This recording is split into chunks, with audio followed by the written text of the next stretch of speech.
পড়াশোনার জন্য সারা পৃথিবীতে যতগুলো সিস্টেম আসছে তার মধ্যে যদি আমি বলি নাম্বার 1 সিস্টেম, সেটা হচ্ছে হাফেজি পড়ার সিস্টেম। কিভাবে সেটা বলি, যে কোনো শিক্ষার্থী যে কোনো সময় সেরা স্টুডেন্ট হইতে পারে। জাস্ট একটা ফর্মুলা লাগবে, একটা ফর্মুলা। সেই ফর্মুলাটা কি? ধরা যাক সে আজকে থেকে পড়া শুরু করছে, আজকে থেকে সে পড়ছে।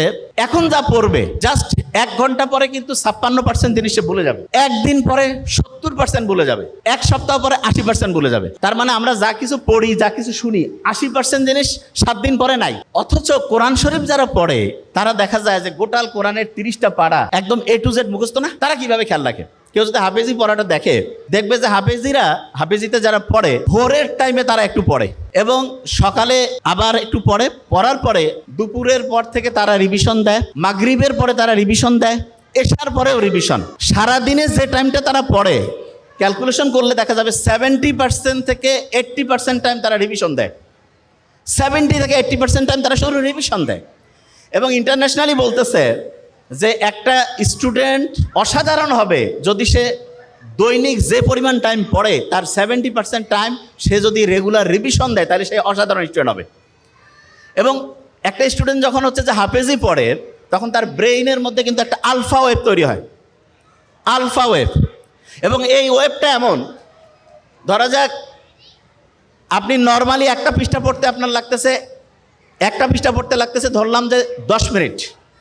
আপনি যদি আলফা ওয়েভে পড়েন, আলফা ওয়েভ ব্রেইনের মধ্যে, তাহলে আল্লাহর রহমতে আপনার ওই পড়াটা 2 থেকে 3 মিনিটে হবে। তার মানে স্বাভাবিকভাবে একটা পড়া আপনি যেই স্পিডে পড়েন, আলফা ওয়েভ থাকলে তার থেকে 4 থেকে 5 গুণ বেশি স্পিডে আপনি আল্লাহর রহমতে পড়তে পারবেন।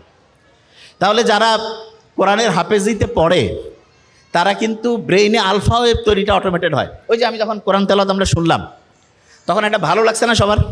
কোরআন যখন শুনলাম কি কারণে ভালো লাগলো? কারণ কোরআনের আয়াতগুলো আল্লাহ এমনভাবে অ্যাসেম্বল করছেন, যখনই আমরা শুনি তখন ব্রেইনটা কুল ডাউন হয়। এবং ব্রেইনটা কুল ডাউন হয়ে গেলে ব্রেইনের মধ্যে প্রতি মুহূর্তে যে হচ্ছে বিভিন্ন ঢেউ আছে, ঢেউটা এমন লেভেলে আসে যেটার নাম হচ্ছে আলফা ঢেউ। এবং এই ঢেউটা ব্রেইনের জন্য খুব উপকারী।